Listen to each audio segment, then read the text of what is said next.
तस्मै श्री गुरुवे नमः। मैं परम पूज्य गणाधिपति गणधराचार्य गुरुवर कुंतु सागर महाराज को अपना निवेदित करता हूँ।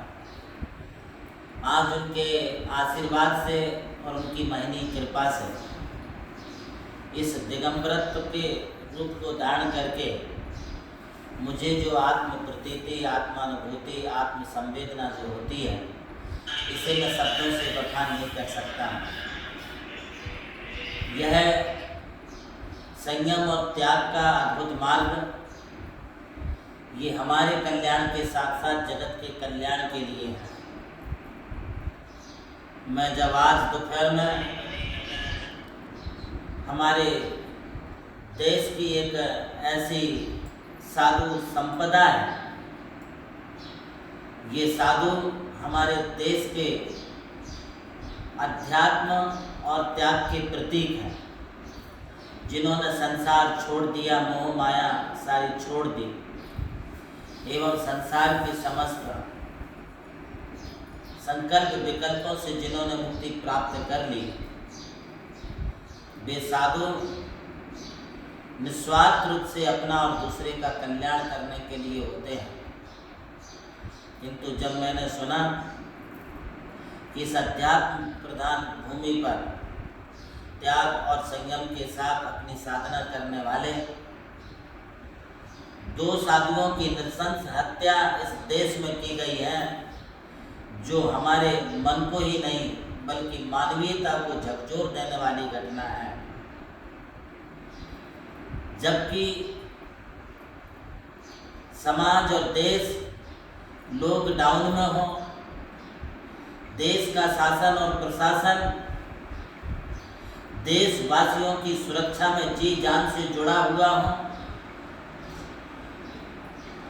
जब एक और हमारे लिए, हमारी सुरक्षा के लिए शासन और प्रशासन पूरी ताकत लगा रहा हो, वहाँ दूसरी ओर इस प्रकार की साधुओं की नृशंस हत्या की जाना, यह बेहद दुखकारी, कष्टकारी एवं इतिहास के काले पन्नों पर लिखी जाने वाली बहुत बड़ी दुर्घटना है।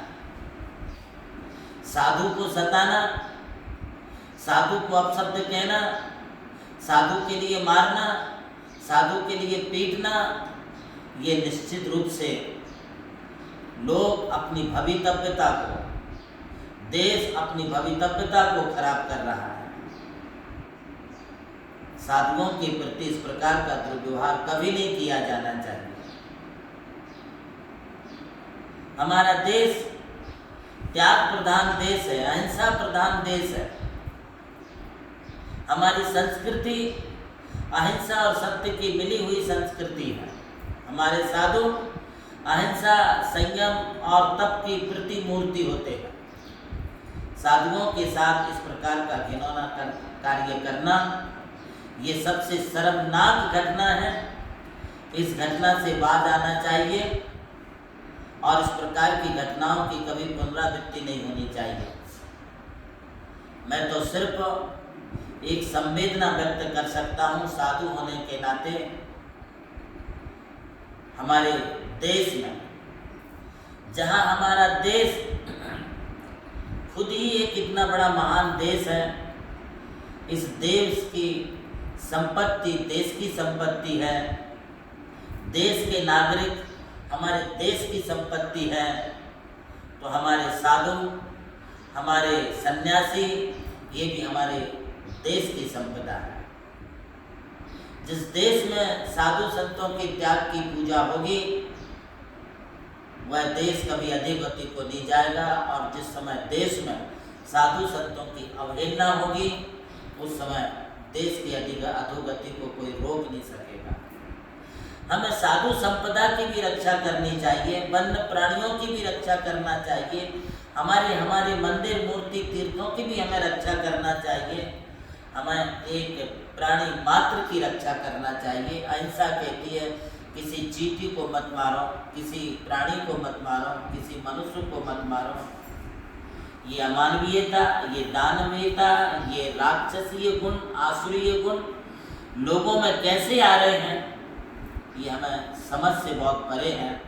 लोग इस बात को समझें और इस बात से जो है बात आए। एवं जो पालघर में हुई घटना है, ये समूचे महाराष्ट्र के लिए नहीं, देश के लिए कलंक है। मैं शासन प्रशासन को कहूँगा कि आप सुरक्षा में अपनी जिम्मेदारी के साथ, पूर्ण प्राणपण के साथ अहिंसा एवं तप त्याग की प्रतिमूर्तियों की सुरक्षा भी आपके ही हाथ में है और इसे करना चाहिए।